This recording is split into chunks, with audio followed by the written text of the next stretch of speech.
Imagine you're looking at a balancing scale with everything you do for other people on one side and everything you do for yourself on the other side. If it isn't balanced, maybe it's time to spend a little more time on you. And therapy is a great place to start. BetterHelp connects you with a licensed therapist online who can help you find that balance and stick to it. Visit BetterHelp.com/positive to get 10% off your first month. That's BetterHelp.com/positive. Jacob Albrocht, Tommy Castor. This is Sports Daily on Wichita's #1 sports radio, 97.5 and 1240 KFH.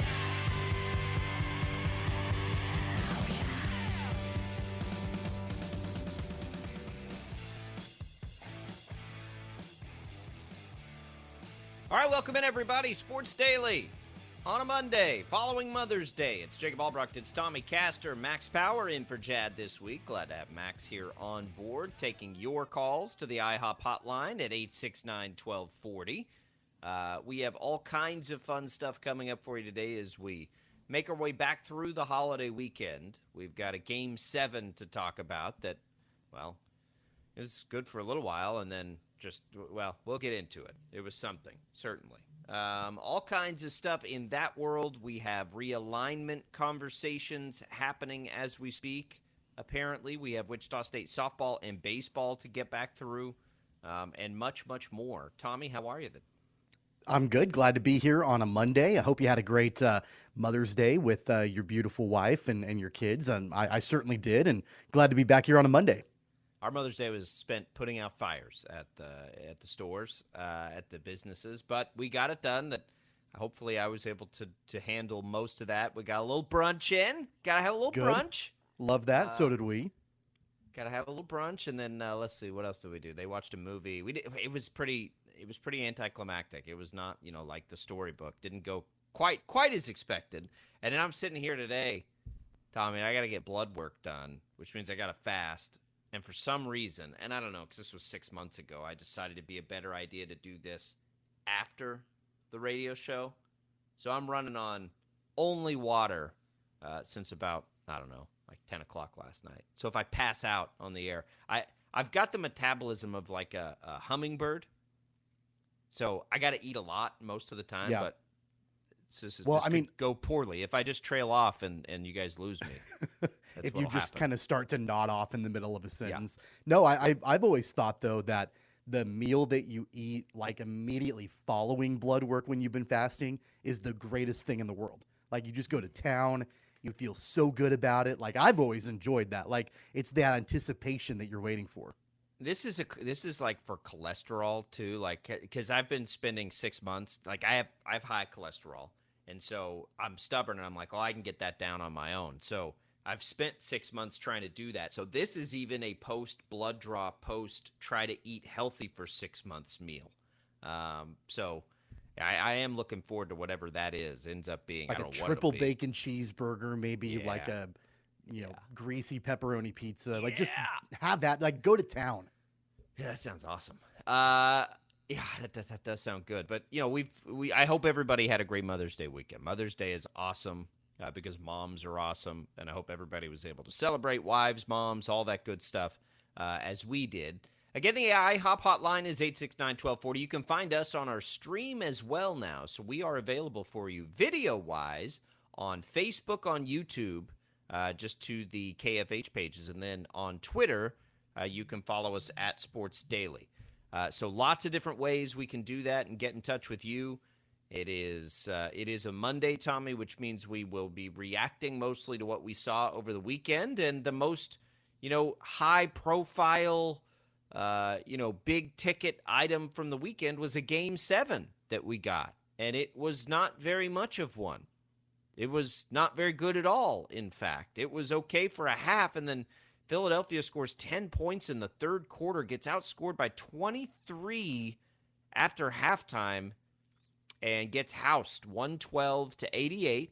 Joel Embiid, not good.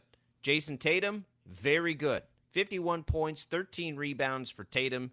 Jaylen Brown was also good. He had 25.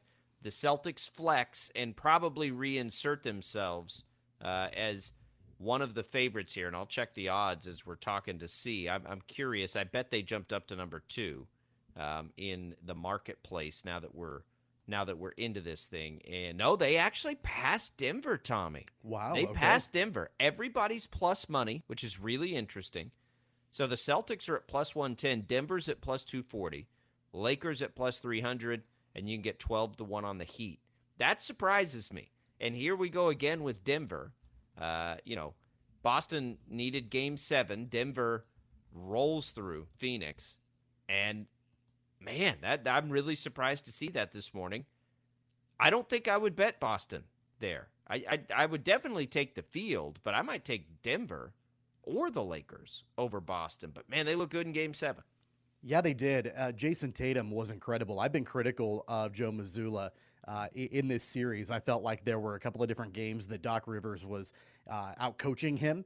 That certainly was not the case in Game 7. Mazzulla was great. He made some great adjustments. I know he went with 2 bigs. That was a big adjustment that ultimately worked for Boston.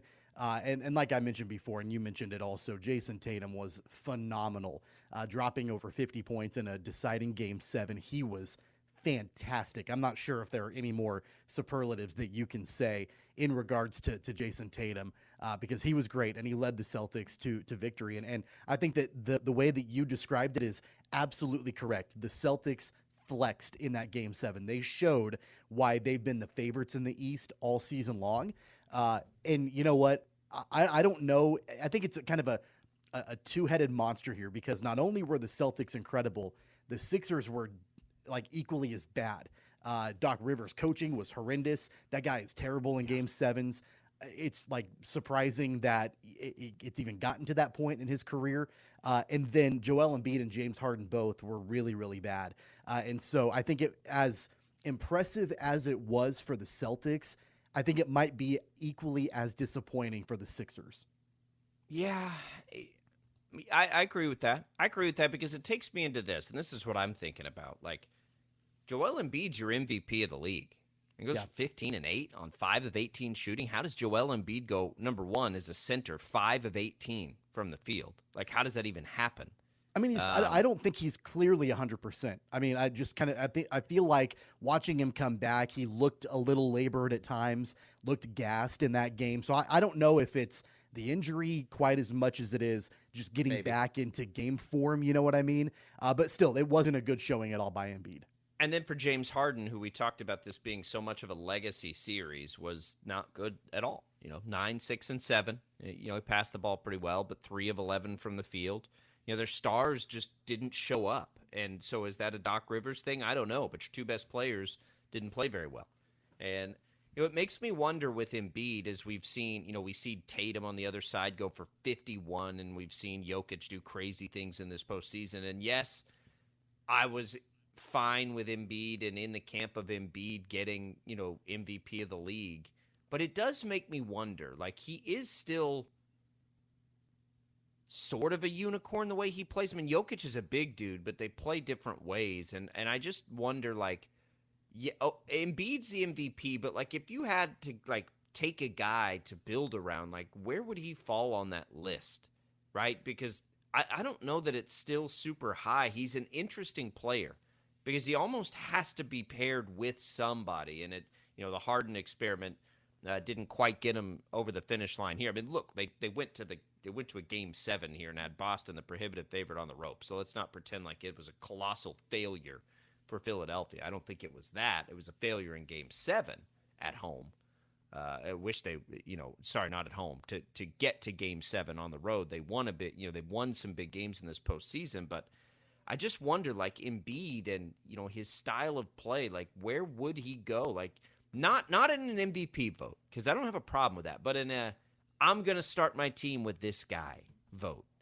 I think it's pretty far down the list. I think what's really interesting about the conversation with Embiid is that, it was as recently, I think, as Friday or Thursday of last week. You and I were talking about what's going to happen if the Sixers don't win the series, and will Embiid feel like he needs to go elsewhere, to get his ring, and what does that all look like? And I was thinking this through the lens of Embiid having a really good game 7 but the Celtics or the Sixers still losing, and then Embiid feeling like I've got to go elsewhere. Embiid played really bad. And so I think that changes the narrative a little bit. I don't know if you heard his post-game comments at all. And I'm a Joel Embiid guy. I've always liked Joel Embiid. He's a KU guy. Obviously, I'm a KU guy. Sure. I've always been in support of him. But his comments after the game talking about how, he and Harden can't do it all, and they've got to have, some other guys be able to, help lead them to victory because it's always got to be a team effort. And I'm like, dude, you played terrible, and Harden played terrible. What are you talking about? It can't just be you and Harden leading the team to victory. You've got to have more. Like, you need to do more, and Harden needs to do more. I was really kind of taken aback by that. I didn't love that quote by him because I felt like, really there were a couple of other guys on that team. Tobias Harris, I think, was probably the best guy on the court for the Sixers, throughout the course of that game. Maxey, I thought, played okay. Really, it was, Harden and Embiid were probably the two worst players on the court during the game. So I didn't love that. And I'm not sure what, if he's going to basically throw his entire team under the bus. I'm not sure really what that means for his future in Philly. Probably nothing. I mean, as far as Embiid's, they're not doing anything with Embiid. What else are they going to do, right? Like, maybe Harden, you can think about a change, but you're not changing anything if you're Philadelphia. You do have to continue to try to build probably around those two, at least that one. I mean, it's hard. I hate this for franchises because, it's like Philadelphia's put this together and been wildly successful, right? For the last, 5 years? But they'll be punished, in retrospect because they haven't been able to get over the hump, which is really hard to do in the NBA, right? Go look at the list of champions. There's not a lot of variety in there. And so we're going to pretend like, a team behind a coach who's won gobs and gobs of games and players who are both probably Hall of Famers, like that it's been unsuccessful.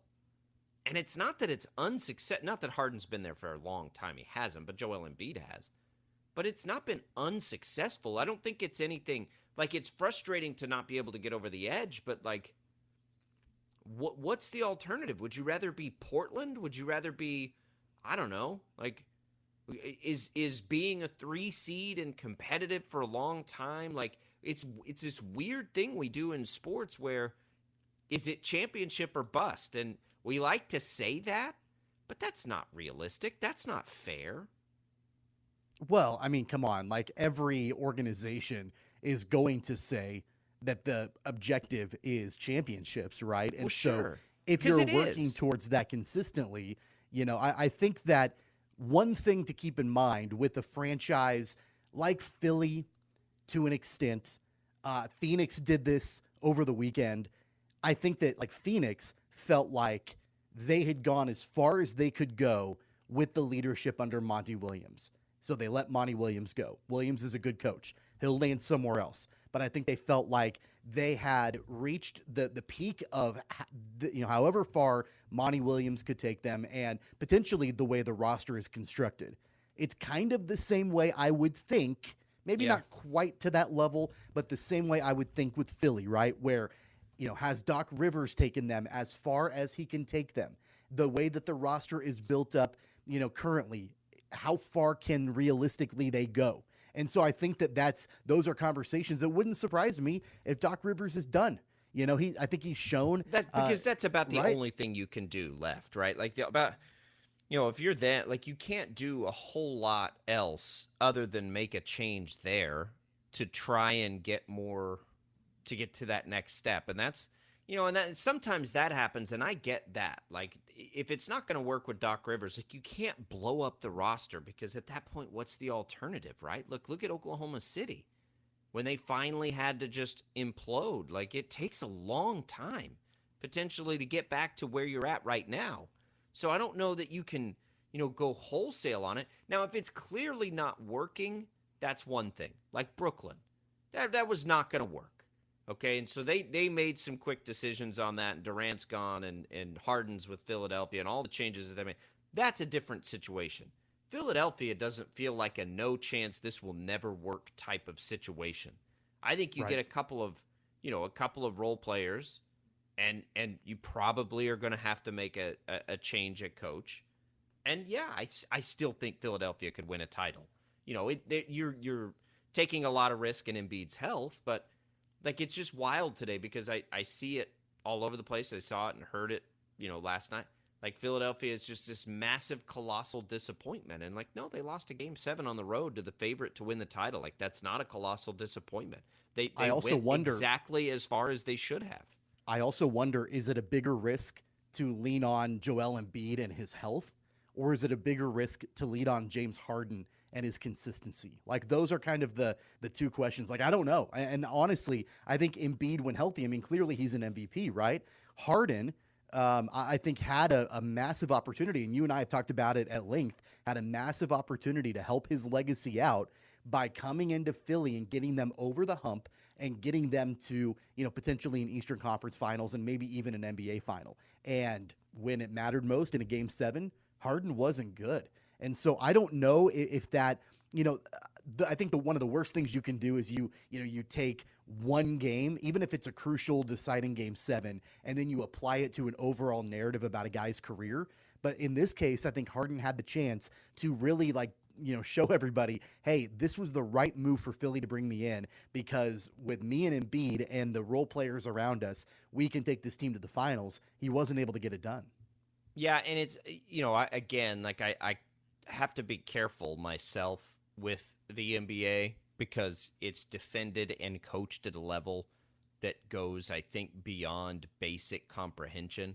So I don't, Boston in all likelihood had a really good plan to hold him down. There's some of that, right? And there's Al Horford was outstanding defensively for the Celtics. And then there's some of like, you still have to step up in the big moments if you're really that guy. Like they both of those things exist in the NBA. So sometimes I have a hard time, but we've seen it for a long time, right? Out of Harden, like you don't think Philadelphia came into the game and said, guys, we can't let Jason Tatum kill us, and he did it anyway, right? So I mean, there's some difference there. Jason Tatum wasn't even an MVP candidate, but would Jason Tatum be in the top 3 players you would take if you had to start a team right now? He'd be real close if he's not. Yeah, he'd be right up there. I mean, that's what's wild. Like, in Boston, look, I don't think that we just saw, no matter how Game 7 went, I don't think, it's, this is the end of this era for this team. Now, Boston's going to have some financial ramifications to deal with because Tatum and Brown are both Supermax players because Brown was named, to the All-NBA team. So they're going to have to deal with that. But so there is a little urgency, I think, in Boston. I don't know that Brown's going to be able to stick around there. But you've got Tatum. You've got your star. He's, 25? He's incredible. Philadelphia is closer to the end of theirs than Boston is. I'll say that. But I don't think Philadelphia is at the end of theirs at all. I think that, they'll probably make a change at coach. And then it just becomes, can you find that perfect, free agent? Can you find a diamond in the rough? Can you get that one piece? Because Philadelphia feels close to me.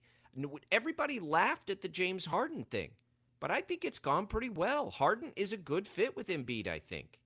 I also wonder, assuming that they make a change with Doc Rivers, who would be the right coach for Philly to help try to get them over the edge? Is it somebody young and up and coming? Is it somebody who's on the sideline right now, that's looking for a head coaching job, like a Budenholzer, or even a Monty Williams? I don't know. There are a couple of really high caliber coaches. Adrian Nick Nurse Griffin is looking for a job. Mean, there are a handful of guys that are out there. And then also, if you're a franchise looking for a coach, do you make a call to Doc Rivers? I mean, based on his history and his longevity in the league, or are you afraid of him because he has a hard time taking it all the way?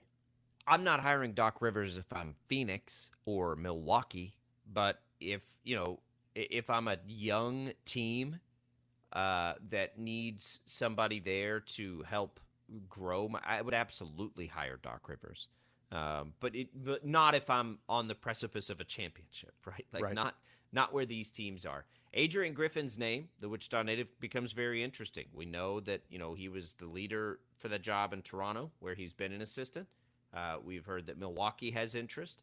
I would be curious to see if Phoenix and if Philadelphia comes open, if they have interest. What's interesting about all those teams as it comes to Griffin and why Toronto probably still makes the most sense is because those are all teams next year that are going to expect to compete for an NBA title.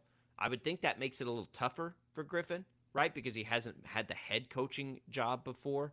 But his pedigree and his style of defensive, prowess plays well for some of those teams and like what they need and what could put them over the edge. It's tricky. He hasn't had he had Kawhi Leonard there for just a very brief moment, but he also hasn't dealt with a like big high ticket, high profile superstar for a long period of time either. So it's an interesting situation for him to think about and where he might be able to land. Hopefully, I still think Toronto makes way too much sense just to elevate him there. But it's an interesting spot. Doc Rivers, if it happens, I bet it happens today. But we'll see. How interesting would it be to watch Adrian Griffin be teamed up with Giannis, or Adrian Griffin teamed up with Devin Booker and Kevin Durant? Like, there are some really cool potential matchups. I don't know. I do think that Toronto is probably the most likely landing spot for Adrian Griffin, but man, the possibilities are out there where it could be a lot of fun. See, and I think Philadelphia makes more sense than Phoenix or Milwaukee. If I'm talking about Adrian Griffin, like I like the idea of him coming in there and them just becoming this lockdown defensive team, and maybe you get some revelation for James Harden to become a full-time great defender, and then you could really at that point you could have something that other teams don't. But it's interesting. Game 7 goes Boston's way. We get the NBA playoffs now into the conference finals. Let me just take a quick look. I don't think we get one tonight. Yeah, we have to wait till tomorrow, and that's when we get the start of Lakers Nuggets, which is we'll talk about that tomorrow. I am fascinated by that series. 869-1240 is the number to call on the IHOP hotline. You can also leave your comments on our video stream. We can see those there as well. We will continue. Wichita State softball. We know where they're headed for the postseason. We'll talk about it next.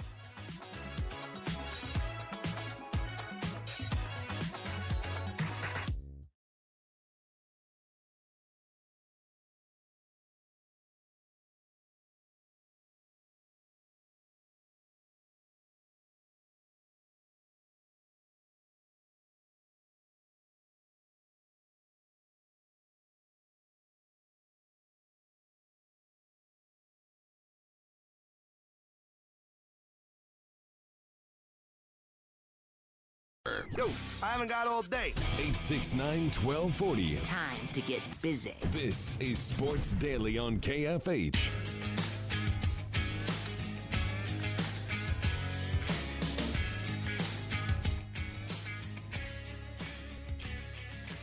All right, welcome back, everybody. Sports Daily.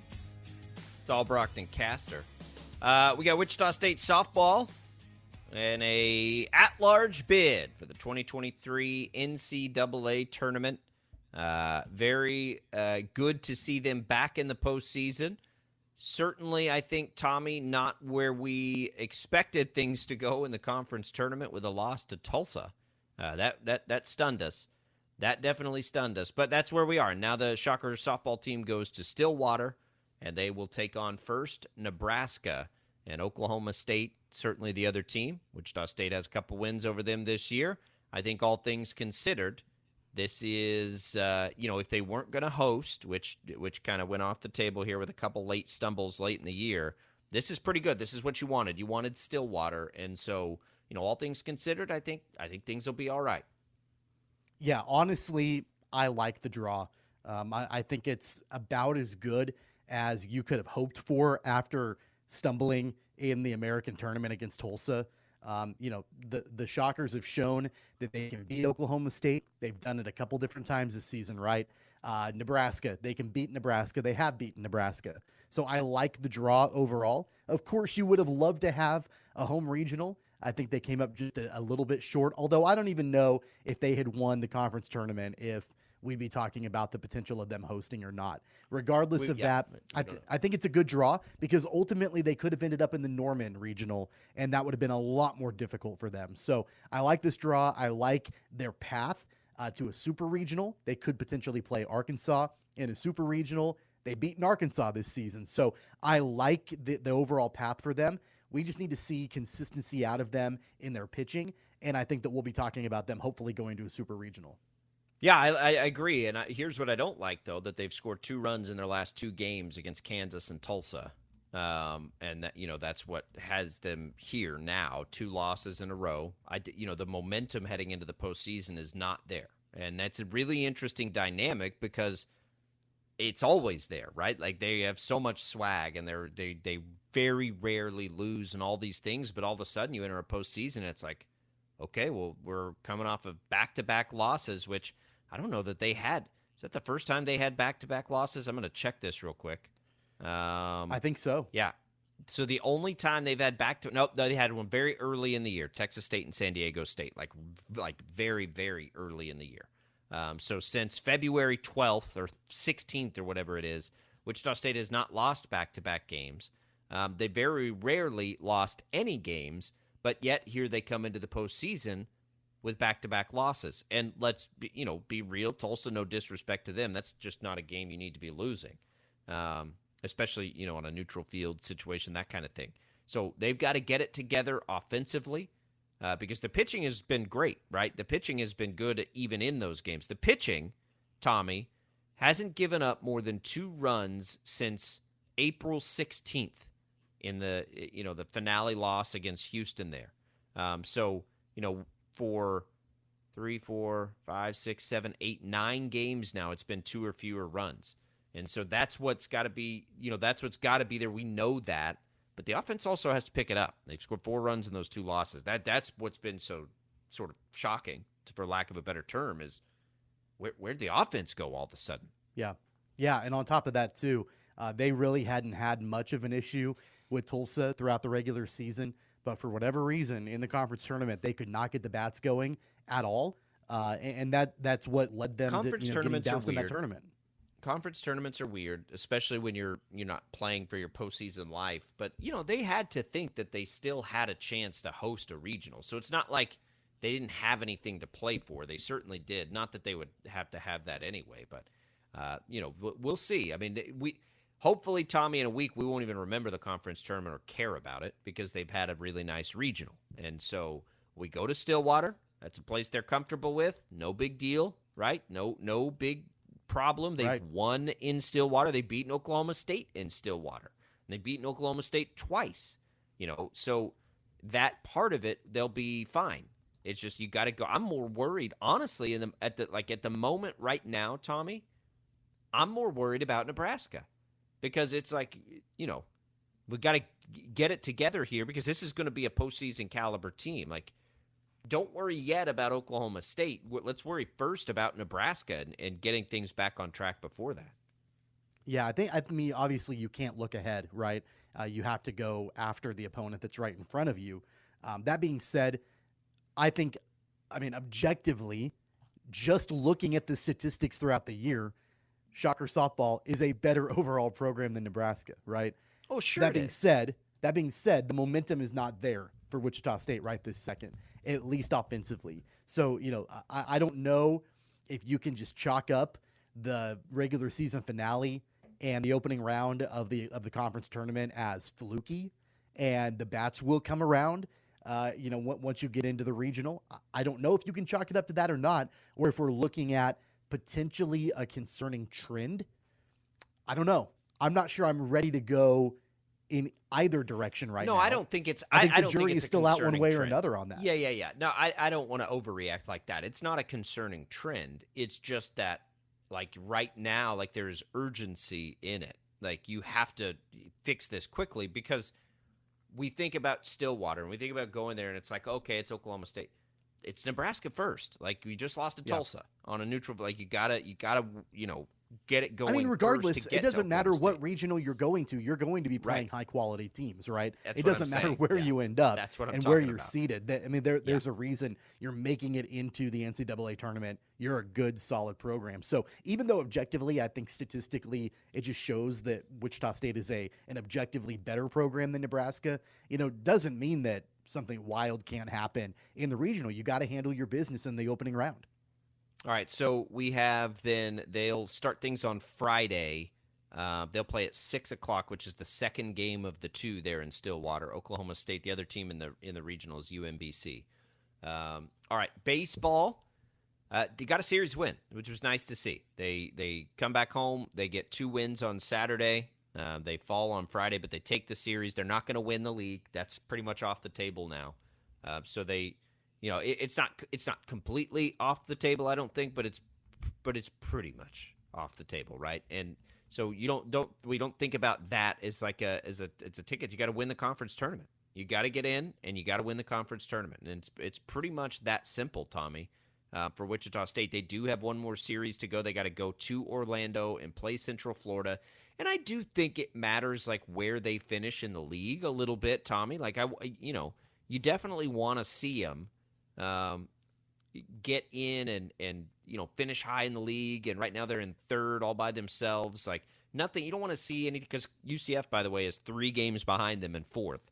So you don't like go get swept or anything, but Wichita State baseball sort of in this holding pattern to get ready for whatever its postseason looks like, which may just be the AAC, but not if they can win it. And I think that they absolutely have shown us this year that they are capable of winning the conference tournament because they've swept East Carolina. If they can do that, they can win this conference tournament. Well, I mentioned it on Friday. The Shocker baseball squad that we saw in March can absolutely win the conference tournament. The Shocker squad we've seen in April, I don't know. I'm not so sure. I'm not ready to say that yet. Although they did have a really good series over the weekend, and Peyton Tolley is a monster, and Brock Rodden is playing fantastic. And so if you can get those guys and pitching from guys like Clark Candiotti and others, Peyton Tolley on the mound as well, if you can get those guys locked in the conference tournament, then yeah, I mean clearly this team has shown that they can make runs and get hot and fire on all cylinders. I will say, though, and this might sound a little moral victory-ish, but I'm not sure any of us would have even suggested that this squad would have been in this position at this point in the season at the very beginning when Eric Wedge left the team and Lauren Hibbs took over. I know that the job's not done. The objective is to win conference championships and go to the postseason. I get all that. But I certainly wouldn't have projected them in third place all by themselves this late in the season. But here we are. They've shown they can beat East Carolina.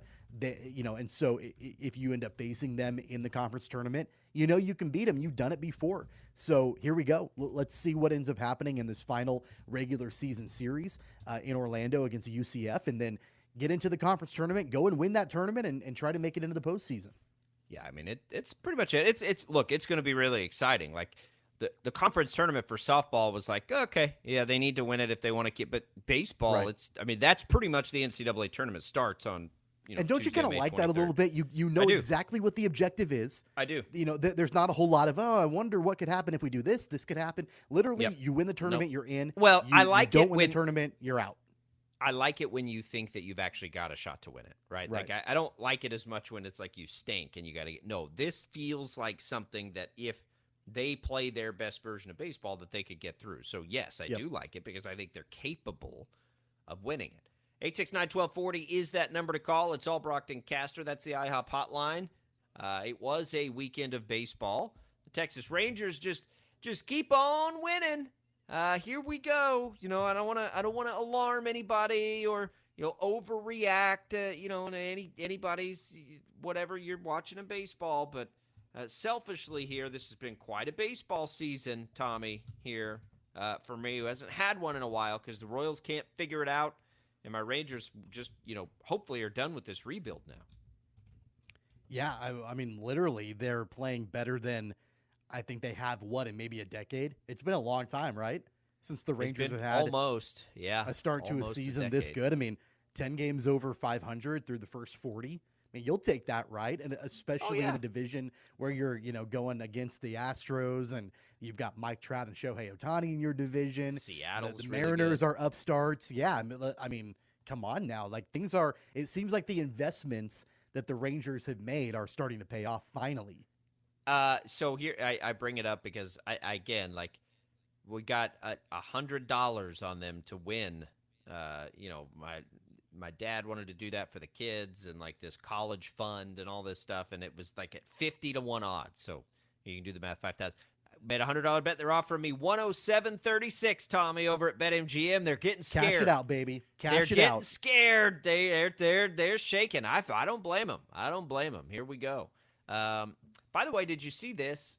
Did you see we were talking Wichita State, baseball and softball? And if you missed it over the weekend, Wichita State track and field had just an unbelievable comeback yesterday on the men's side. They overcame a projected 38-point deficit to Houston on the final day of competition to claim their second straight outdoor championship, which is just fantastic. Big congratulations to them. But a 38-point deficit on the final day of competition. Tip of the cap, big time. Shout out to Steve Rainbolt and those guys for what they were able to accomplish. Man, that is wild. That was not a projected finish. We'll put it that way. Yeah, incredible. I was watching the updates come through on Twitter yesterday, and it seemed like every 5 or 10 minutes there was another update. And I'm like, all right, here we go. I mean, it's a pretty good start to the day. And then another update, and then another update. And I'm like, holy crap, this is going to happen. They're going to come back, and they're going to beat Houston. They're going to claim this championship. And they were able to do that. So hats off to Shocker Track and Field. Man, I did not see it coming. Like, it wasn't on my radar at all, right? It was just like, whoa, they did what? That is really, really wild. So congratulations to them on that. Maybe we can track down Rainbolt this week and get him in. Now I'm trying to see because they'll send – okay, so according to the Nationals, I was just looking at their next step of the postseason. Shockers will send 12 athletes to the NCAA West preliminaries, which comes May 24th through 27th in Sacramento. So that's what's next for them. But that's back-to-back, just an amazing accomplishment.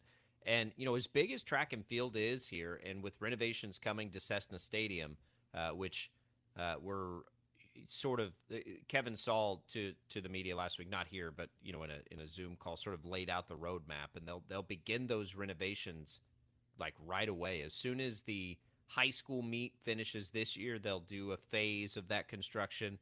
And then after our high school meet next year, they'll do another phase. And then they'll begin the bigger phases of expanding things and getting things ready to take on a soccer program. So there's a lot going on.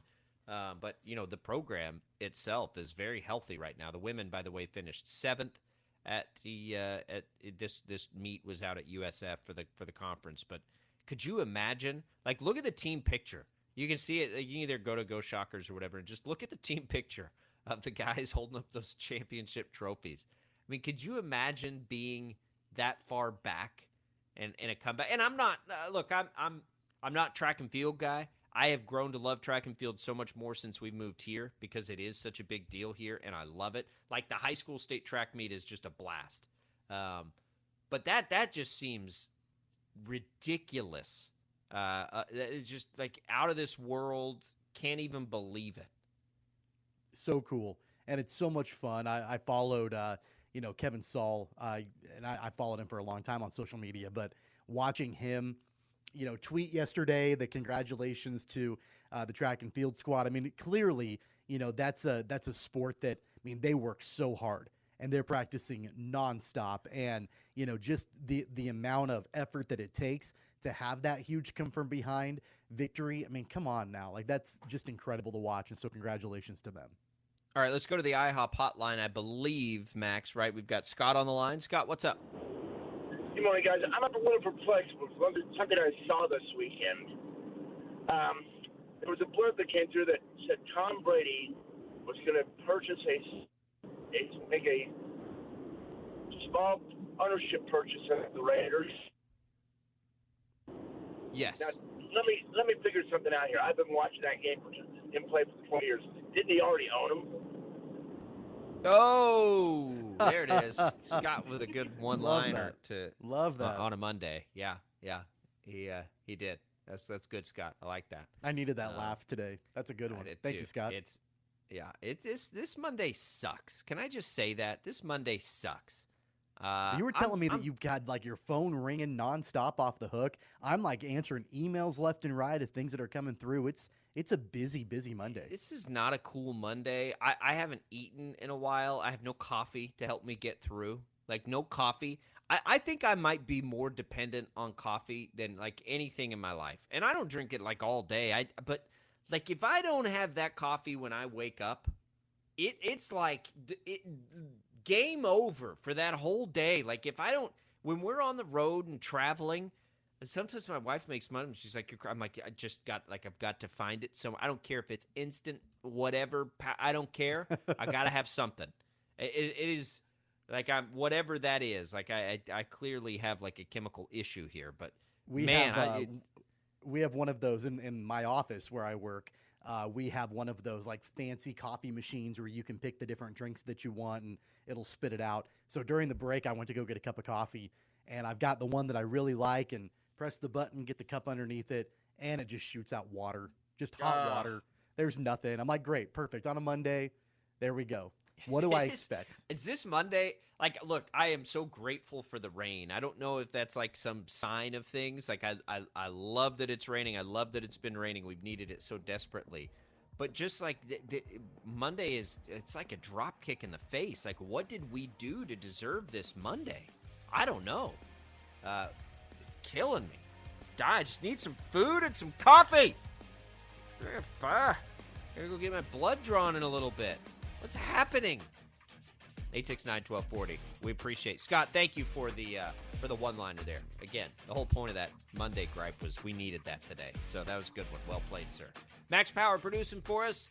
IHOP Hotline wide open in hour number 2. We got all kinds of fun stuff coming for you. There's an expansion and realignment story out on Sports Illustrated right now that is just really interesting. We're going to dive into it because there's a lot there to get through. That's when we return on Sports Daily. Laugh Out Loud Mornings with Bob and Tom on 97.5.